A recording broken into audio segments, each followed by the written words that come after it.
In this video, we follow the journey of a devoted pastor who once passionately preached the Word of God, but has now turned away from his faith and embraced atheism, a transformation that is as thought-provoking as it is unexpected.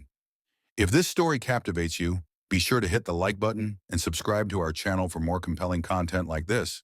I used to believe firmly in God. I was an ordained minister. I preached the gospel for 19 years.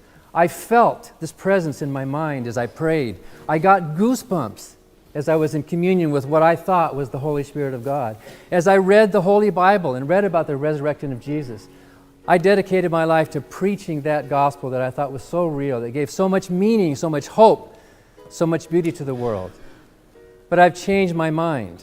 I now know I was deluded. I was having a very real, very powerful, but mental experience that happens in most religions. I won't tell you my whole story, but I went through a process of deconversion that took 4 or 5 years, starting as a firm believer, evangelical, street preacher. In the foreword to my book, Godless, that tells that story, Richard Dawkins writes, Dan Barker was not just a preacher, he's the kind of preacher you would not want to sit next to on a bus. That was me. I was so convinced. I was so in love with Jesus, my Savior and my Lord. But I went through a process, evangelical, fundamentalist, where I migrated into more of a moderate, where I preached less hell and more love, into more of a more liberal stage in my life, until eventually I dumped out all the bathwater and I found out there's no baby there. It's just words. It's just arguments. From the very articulate words we heard tonight, we didn't see any dots connected. We heard a lot of argument, but when it comes to evidence, only 2 pieces were offered, which we will probably get to: personal experience and the resurrection of Jesus. If nothing comes from nothing, then God cannot exist, because God is not nothing.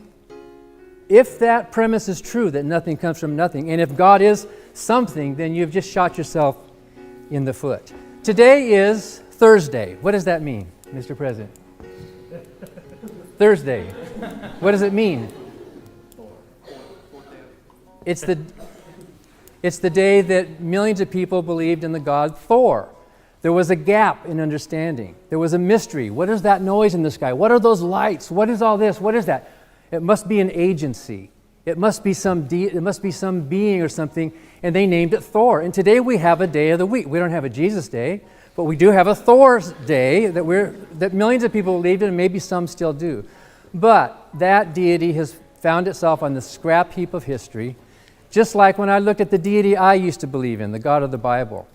It started for me with the simple idea that Jesus told a parable about the prodigal son. A parable is what? It's a fiction. It doesn't matter if the prodigal son actually existed in history. It was the moral tale that mattered. The ancient Israelites made up a parable or a metaphor about Adam and Eve in the Garden of Eden and a talking snake. Look up in the dictionary the word fable. You will find it as a moral tale involving talking animals. We know that Adam and Eve could not have existed because of evolution. I assume everyone in this room accepts the solid fact of the evolution of the human species. So Adam and Eve could not have been real people. It was a metaphor, and many Christians accept that fact. They know there's metaphor, figures of speech in the Bible. But in my process, if the prodigal son is a fabrication, if Adam and Eve are a metaphor, then what about this other character, this Yahweh, this Jehovah, this Elohim character? Where do you draw the line? When we know that humans are very good at inventing myths, like the turtle in my Native American ancestry, the turtle that swam across the waters, brought up the mud from the bottom, created the continents. A beautiful story, a wonderful metaphor, but that didn't really happen. The God character himself is also one of those fictions I came to realize. Maybe a useful fiction, maybe it gave meaning, maybe it gave hope, maybe it gave purpose, a fiction nonetheless. The reason I am a non-believer today is because of the lack of evidence and argument for a deity. If there were any real evidence for a God, then by now someone should have won the Nobel Prize for pointing that out. Any scientist in the world would jump at the chance to say, here we go. I mean, if there is a hitherto unknown force of the cosmos that we haven't yet been able to determine, What scientist in the world would not love to make that point? That hasn't been done yet. All we have are what we would call, and I think many believers call, God of the gap. The thunder and lightning was a gap that is now closed. The perhaps fine-tuning of the initial constants, perhaps the origin of the Big Bang. We do have some gaps in science. In fact, it is those gaps that drive science. Without those gaps, we wouldn't have scientific inquiry. What we are offered with is faith and belief. And you were very eloquent in saying that you have a belief in a God, that what you believe is a God. But belief is not knowledge. Belief is simply an assertion, according to the Bible, that you believers believe. Belief is the evidence of things not seen, the substance of things hoped for. Belief is not evidence. Anytime you have to accept an assertion by faith, you're admitting that that assertion cannot be accepted on its own merits.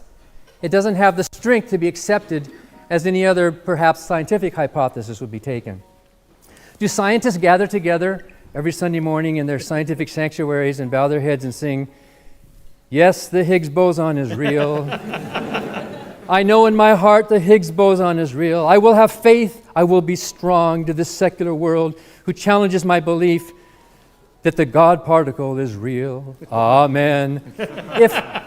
If they did such a thing, you would think they were pretty insecure on the concept, wouldn't you? That's what we find with faith, a constant puffing yourself up. Be strong, resist the world, believe in these absurdities in spite of the doubts. The resurrection of Jesus Christ, the story of the resurrection of Jesus Christ, is the absolute worst example anyone could possibly give for the reliability of the Bible. And I'm not exaggerating.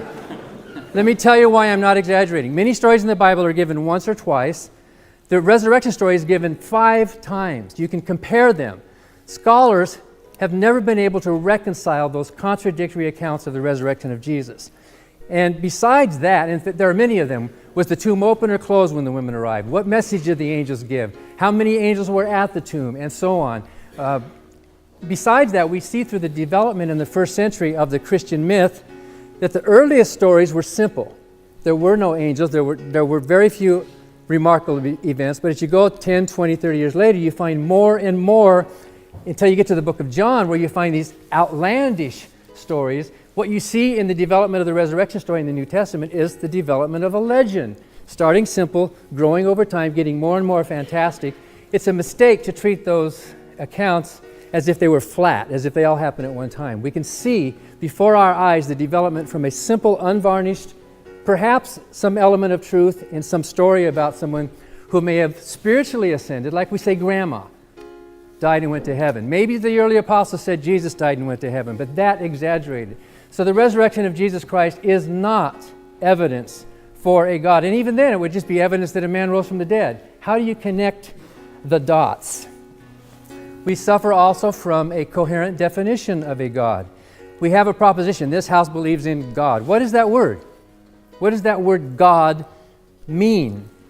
There are many, and I don't have time to go into much detail, but there are many incompatible properties that many theists assign to this deity, much like saying this deity is a married bachelor. Can a married bachelor exist? Logically, it cannot. And there are mutually incompatible characteristics of this deity that many theists have put forward that make it a married bachelor. For example, God is supposedly an omniscient being who has free will. But if you know the future, you can't have free will.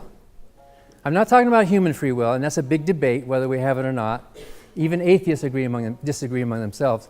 But God, presumably, this being is a personal being with free will who knows his own future decisions. In order to have free will, whatever that means, there has to be a period of indeterminacy during which you truly do have options. I could choose coffee or tea. I could choose this or that. But if you know your future options, you have no choice. You have no freedom. You are not a free personal agency. So if your definition of God is that God is omniscient and free, he cannot exist. He's a married bachelor. I know theologians try to tinker with definitions. By the way, if God cannot change what he knows he's going to do tomorrow at 12 noon, that also puts some limits on his omnipotence, doesn't it? A lot of these arguments from design and teleology, for example, suffer from begging the question. It's rather like the man who is amazed. Look at how all these rivers were made to flow right along the state boundaries. How do you explain that? It must have been a massive feat of engineering, a huge economic development. How did they get those rivers to do that? Isn't that incredible? And yet that's how a lot of this teleological thinking is among how did the human eye evolve? How do you explain that? There must have been design behind it. It does look like design, doesn't it? Those rivers look like they were designed to flow right along those boundaries. It's an upside down kind of thinking, and in a sense begs the question. The whole idea that in some of these teleological arguments that complexity requires a designer, and Richard, somewhere here, pointed out in his book, The Blind Watchmaker, anything that is complex enough to design functional complexity, any deity who could design has to have a mind that is at least as functionally complex as the thing that he designed, right? If your premise is that functional complexity requires a designer, if that's your premise, then the mind of that deity also must, by that premise, require a designer. And you get into this infinite regress of, well, then God needed a bigger God and a bigger God. I think most scientists prefer to just stop with what we do know rather than speculate endlessly about a mountain of turtles. Another lack that takes against the evidence for existence of a God is the lack of agreement among believers. If there is a deity that you love and care about, why do no two believers agree on any social or moral issue? You name it. Gay marriage, doctor-assisted suicide, stem cell research, death, the war, you name these social issues we're struggling with. You find devout, praying, Bible-believing Christians on both sides of those issues. Paul wrote in the Bible, God is not the author of confusion. But can you think of a single book that's caused more confusion than that Bible? They don't agree. Why not? Why shouldn't it be clear? Why shouldn't this all-loving, all-caring deity make it clear to us? It is not. They have fought with each other over these issues. The 30 Years' War, which was based to some degree on the confessional differences over infant baptism and transubstantiation. People were killed. John Calvin had his friend Servetus killed over a simple misplacement of a preposition. The lack of agreement among believers is a serious problem towards the existence of an all-loving, all-caring God. And then, of course, the problem of evil. And our previous speaker pointed out that is probably the Achilles heel in theology. All you have to do is walk into any children's hospital, and you know there's no God, at least no good God. Maybe there's an evil God. Those children are dying at the same random rate, even though their parents are desperately praying, desperately loving those kids, wanting some kind of divine intervention. And yet, as Ann Gaylor says, who's the former president of the Freedom from Religion Foundation, nothing fails like prayer. That would be evidence. If you could give some scientific evidence that prayer actually makes an organic difference, not just makes you feel better, but an actual difference in the real world, that would be something to put on the table. The fact that that's not put on the table shows that prayer is pretty much talking to yourself. Finally, there's no need for a belief in God. Millions, tens of millions of people on this planet live happy lives, productive lives, moral lives, purposeful lives, lives of hope and meaning, without deluding ourselves that there are these invisible personalities populating some supernatural realm. We are quite happy, thank you, without that belief. Based on all of that, it is more likely to reject the proposition than to accept it. Thank you. Much, ladies and gentlemen. I believe in God. I believe in the supernatural God who created the heavens and the earth. I believe in a God who holds the heavens and the earth in existence. I believe that on the basis of rational evidence, similar to the beliefs held by the founders of this house, who gave this university the motto, Dominus Illuminatio Mea. They saw no contradiction between faith in God and the utmost excellence in rational inquiry. And if I dare mention my alma mater of Cambridge in this holy place, I would remind you that on the door of the Cavendish Laboratory in Cambridge are written the words, "Great are the works of the Lord, studied by all who delight in them."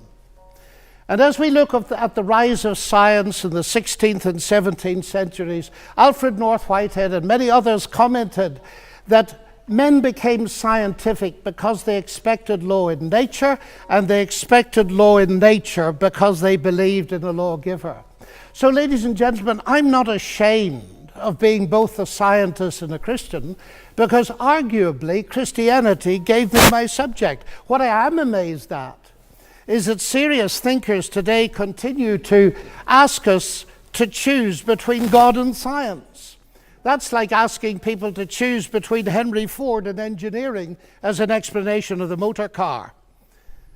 When Newton discovered his law of gravity, he didn't say, "I've got a law, I don't need God." No, he wrote the Principia Mathematica, arguably the greatest work in the whole history of science, because he saw that God is not the same kind of explanation as a scientific explanation.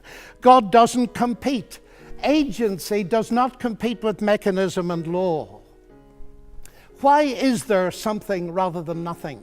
Alan Sandage, the brilliant cosmologist who became a Christian in his 50s, said God is the answer to that question. But people are now so desperate to show that the universe created itself from nothing, which seems to me to be an immediate oxymoron. If I say X created Y, I'm assuming the existence of X to explain the existence of Y. If I say X created X, I'm assuming the existence of X to explain the existence of X, which simply shows that nonsense remains nonsense even if high-powered scientists utter it. It reminds me a little bit of G.K. Chesterton, who said, "It is absurd to complain that it is unthinkable for an unthinkable God to make everything out of nothing, and then to pretend that it is more thinkable that nothing should turn itself into everything." The heavens declare the glory of God, says the ancient psalm. And we've unraveled a bit of that, seeing the fine-tuning of the fundamental forces of nature. It's something that's so striking to scientists that it demands explanation. And it seems to me that Arno Penzias hit it right. He is the Nobel Prize winner who discovered the microwave background on which a lot of the evidence for the Big Bang is based. He said astronomy leads us to a unique event, a universe which was created out of nothing, one with the very delicate balance needed to provide exactly the right conditions required to permit life, and one which has an underlying, one might say, supernatural plan. But I want to come to what I think is one of the fundamental arguments for theism. I take it this house believes in reason. That's why we're all here. And as a scientist, I believe that the universe is rationally intelligible. That is something that has struck some of the geniuses of science as demanding an explanation. Einstein said the only incomprehensible thing about the universe is that it's comprehensible. And Wigner talked about the unreasonable effectiveness of mathematics. How is it that a mathematician thinking in her head in here can come up with equations that seem to fit the universe out there? Well, how is it indeed? Because the irony of the atheist position here is evident. My atheist friends, and I have many of them, tell me that the driving force of evolution, which eventually produced our human cognitive faculties, reason included, was not primarily concerned with truth at all, but with survival.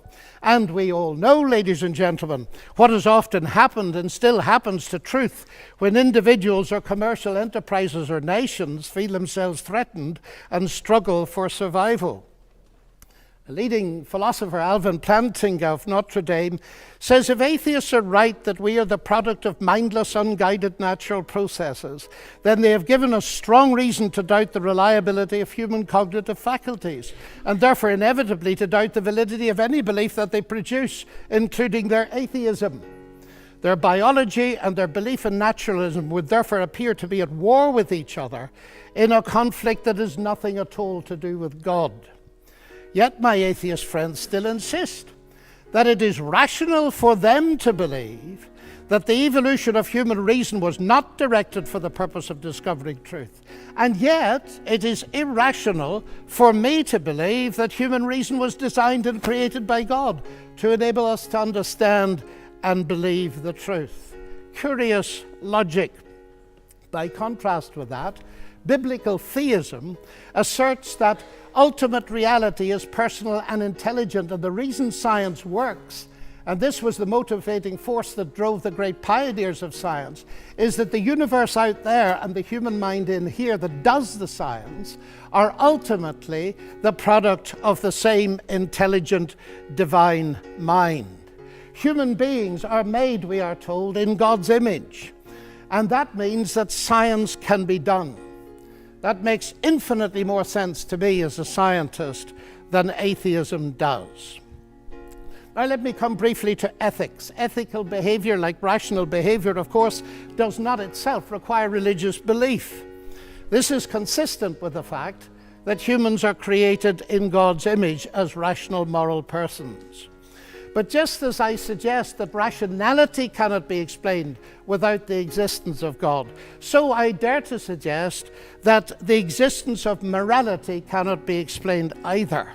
As modern science sprang from Judeo-Christian sources, so did the concept of human equality. Listen to atheist Jürgen Habermas, arguably one of Germany's leading intellectuals. He said that universalistic egalitarianism, from which sprang the ideals of freedom and a collective life and solidarity, the individual morality of conscience, human rights and democracy, is the direct legacy of the Judaic ethic of justice and the Christian ethic of love. This legacy, substantially unchanged, has been the object of continual critical appropriation and reinterpretation. To this day, there's no alternative to it. Everything else is just idle postmodern talk. And it seems to me he's hitting the core of something important, because the value of a human being on which such egalitarianism rests is based not on what the human being can do, but what she's made of, or how she's made in God's image. I never forget speaking on one of my many visits to Russia to a colleague in the Academy of Sciences. And he said, "You know, John, we thought we could abolish God and retain a value for human beings. We found we couldn't, and we murdered millions of them." And Alexander Solzhenitsyn has said, "If I'm asked, why is it that 60 million of my fellow countrymen were sacrificed?" He said, the answer is, we have forgotten God. Science, of course, marvelous as it is limited. Even a Nobel Prize winner, by analyzing a cake, cannot tell why it was made. But Aunt Matilda, who made it, can tell you. She can reveal it to you. But if she doesn't reveal it to you, you'll never know. And that brings me to my next evidence. It's the same with the universe. We can analyze it magnificently, but ultimately, if it has a maker, and I believe it has, only he can tell us what it's all about.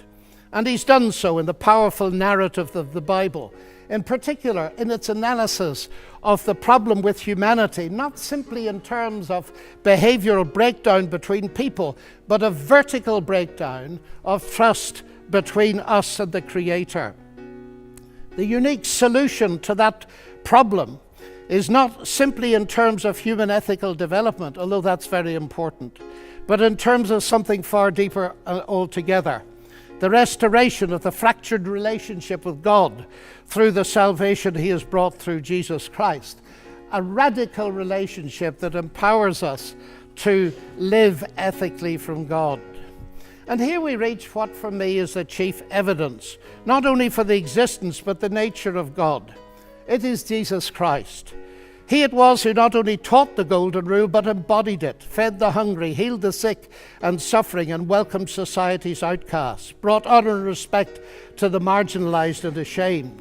And he's brought forgiveness and peace to multi-millions around the world. He's able to do this, of course, because though he was a man, he uniquely never was only a man, but God become human.